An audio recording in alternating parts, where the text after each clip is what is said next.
Hi, and thanks for logging on to the Daily DVAR Halacha. And here's a brand new halacha for you, and it's for Monday, 20th day of March, 22nd day of Adar. Here we go.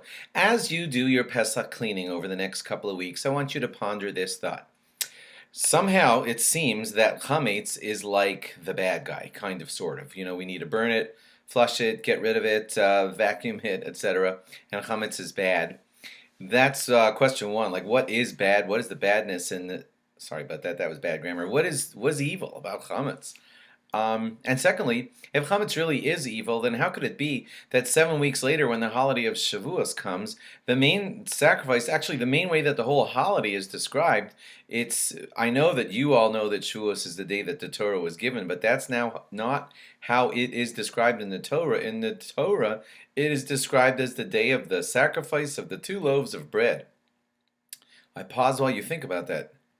Pesach, 7 weeks earlier, we were getting rid of chametz, getting rid of chametz, getting rid of chametz. It was the bad guy. 7 weeks later, it's the holiday of Shavuos, which centers around 2 giant pieces of chametz. That's just, how could such a thing be?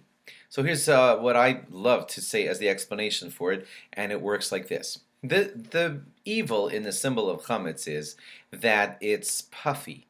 And what's bad about puffy? I'll explain that to you. You see, if you look at something like cotton candy is big, fluff, and then you just wet it, lick at it, and it starts to disappear. Chametz is a little bit like that. A big doughy piece of bread is actually a really small thing, puffed up a lot. And that's a sign of puffiness or show-offiness. A person who's small and makes himself seem really big at the expense of his friends by putting down his friends, a show-off, as you all know. Well, that is what chametz is like. It's like the show-off. And being a show-off is not just a nasty attribute, it's really at the core of a lot of evil, because when you're all full of yourself, then you're not going to be it's hard to be a good religious Jew when you're all full of yourself. How are you going to learn to love your friend like yourself when everything's about yourself? How are you going to be a good spouse when everything's about yourself? How are you going to have room for God in your life when everything's about yourself? So we've therefore viewed chametz as the sign of evil.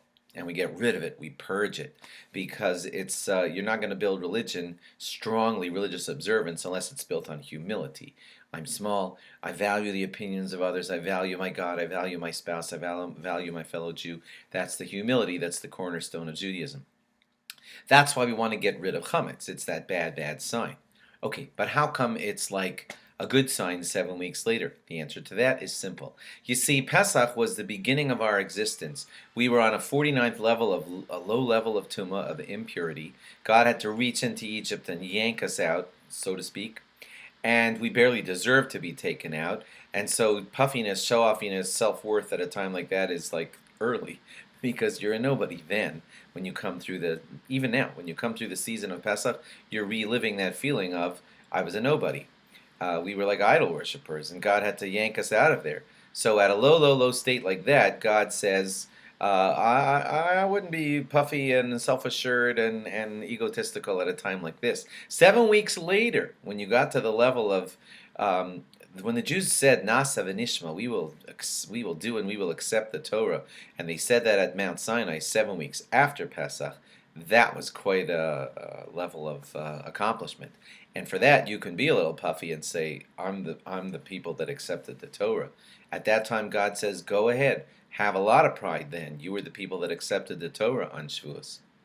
So that's how it works. At the beginning of Pesach, when we're just getting our freedom, reliving that low, low state, no time for pride yet.